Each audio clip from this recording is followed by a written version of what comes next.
ప్రియులారా, బాగున్నారా? దేవుని వాక్యాన్ని క్రమంగా చదువుచున్నారా? ప్రార్థించుచున్నారా?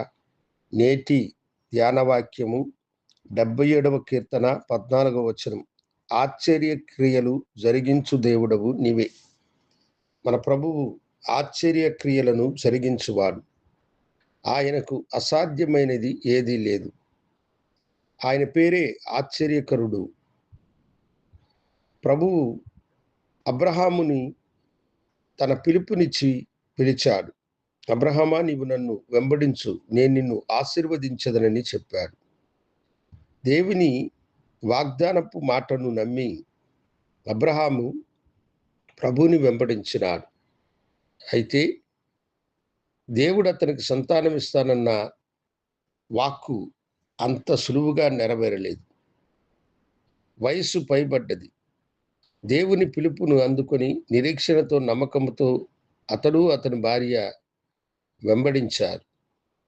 వారు వృద్ధులైపోయినారు. లోకం అనుకున్నది ఇహ వారికి పిల్లలు కలుగుట అసాధ్యమని అనుకున్నారు. ఆ సందేహము శారమ్మలో అనేక సార్లు వచ్చింది. ముసలివాడైన నా యజమానునికి నేను సంతానాన్ని ఇవ్వగలుగుతానా అని తన మనస్సులో ఆమె వేదన పడ్డది, హేళనగా నవ్వుకున్నది. అయితే వాక్యం ఏమంటున్నదంటే, మృతతుల్యమైనటువంటి ఆమె గర్భమునకు ప్రభువు బలమిచ్చినాడు. మృతతుల్యమైనటువంటి అబ్రహాము యొక్క శరీరమునకు దేవుడు బలమునిచ్చినాడు.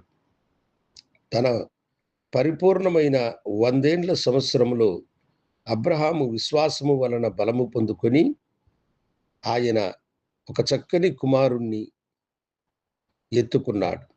అవును దేవుని బిడ్డలారా, నీవు ఇంతకాలము నిరీక్షణతో ఎదురు చూస్తూ ఉండొచ్చు.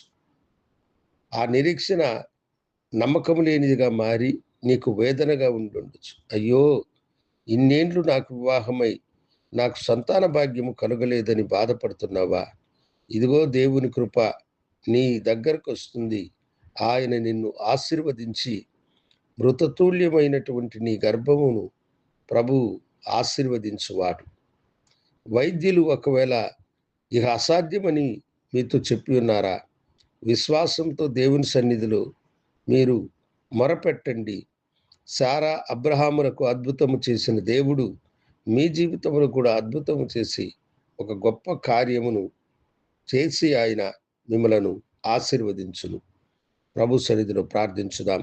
నాతో కూడా ఏకీభవించండి. గనుడా, నీ బిడ్డలు నీ వైపు చూచుచూ ఉన్నాడు. అయ్యా, మీరు గొప్పవారు.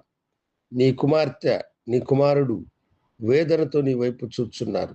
ఆశ్చర్యము క్రియలను జరిగించు దేవా, బిడ్డలకు ఒక ఆశ్చర్యమును చేసి వారికి గర్భఫలమును అనుగ్రహించి ఆశీర్వదించమని యేసు నామమున అడిగి వేడుకొనుచున్నాను తండ్రి. ఆమేన్. శుభోదయం. ప్రభు మిమ్మలను దీవించునుగాక. ఆమేన్.